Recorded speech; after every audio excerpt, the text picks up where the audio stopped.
สวัสดีค่ะวันนี้เราจะมาเรียนรู้วิธีการผสมเกสรดอกวานิลาด้วยมือเพื่อเปลี่ยนดอกไม้นี้ให้กลายเป็นฝักวานิลาที่มีมูลค่า Welcome.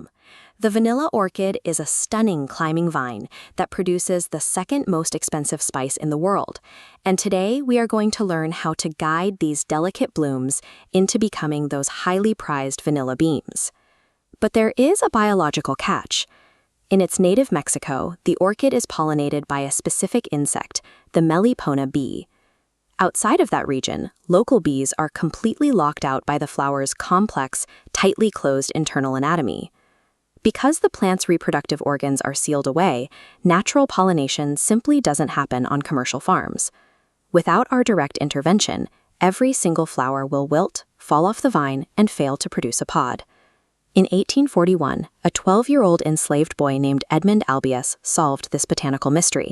He invented a manual technique requiring only a single everyday tool, a toothpick, or maitim fun. To secure a crop, the farmer must personally step in for the missing bees, using techniques that mimic a surgical procedure. The first challenge is the clock.ขั้นตอนที่หนึ่งดอกวานิลาจะบานเพียงวันเดียวเท่านั้นและพร้อมผสมเกสรในช่วงเช้า 6 โมงเช้าถึงเที่ยง Step 1 is all about timing. The vanilla flower blooms for just one day, and it is only receptive to pollination during the early morning. This chart maps the flower's brief lifespan.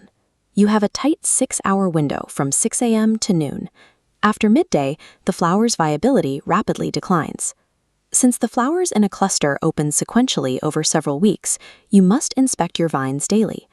Look for the single blossom that has freshly unfolded its pale yellow petals. That is your target for the day. If you misjudge this timing and miss the morning window, there is no second chance. The opportunity to cultivate a bean from that specific flower is permanently gone. In the vanilla trade, the farmer's schedule is dictated entirely by the plant's biology.Arriving late to the field literally costs money. Once you locate an open flower, you need to expose the internal reproductive structure.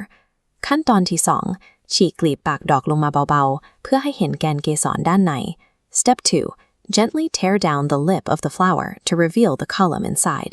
Apply only the slightest pressure here.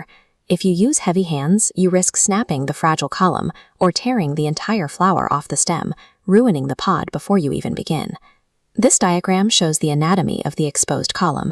At the top sits the pollen-producing anther. Directly below it is the receptive female stigma. Separating them is a small flap of tissue called the rostellum. Now we bring in our tool. ขั้นตอนที่สามใช้ไม้จิ้มฟันดันเยื่อกั้น rostellum ที่ขั้นระหว่างเกสรตัวผู้และตัวเมียขึ้นไปด้านบน Step 3. Insert the tip of the toothpick just under the rostellum.Carefully lift that flap up and push it back, fully clearing the physical barrier. You must be incredibly steady during this maneuver. The pollen is loosely attached, and a clumsy upward jerk with the toothpick will knock it completely out of the anther. ระวังอย่าทำละอองเรนูหลุดร่วง Be careful not to let the pollen fall out. Evolution designed the rostellum to keep these reproductive parts apart and prevent self-pollination.The toothpick is the specific tool that finally brings them together. With the barrier lifted, we complete the process. ขั้นตอนที่สี่ใช้นิ้วหัวแม่มือกดเกสรตัวผู้ลงมาเบาๆให้สัมผัสกับเกสรตัวเมียแล้วดึงไม้จิ้มฟันออก Step 4. Use your thumb to gently press the male anther down into the female stigma and pull the toothpick away. Notice the precise grip required here.One thumb presses the top of the column down, while the index finger and the opposite hand provide a firm structural base so the flower doesn't snap.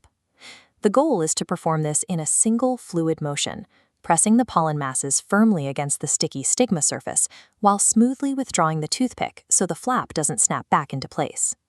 In the space of about 3 seconds, the manual pressure forces the anther and stigma into direct, permanent contact.This single microscopic contact is what triggers the growth of every vanilla pod on the global market.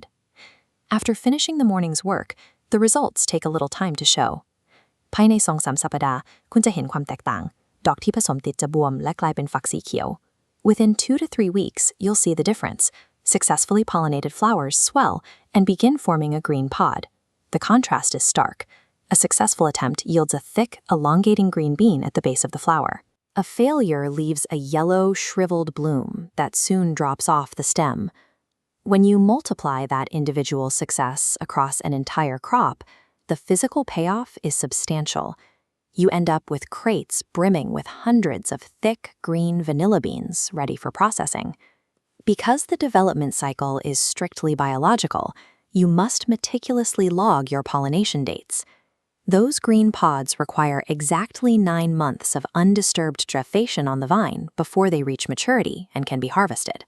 Following the harvest, the beans undergo a rigorous, months-long curing and drying process. The end result is this: perfectly cured, dark brown bundles of the highly valuable spice we recognize. Each bean exists because a farmer matched the plant's biological timing with their own manual precision, sustaining that focus for the 9 months it takes to reach the harvest.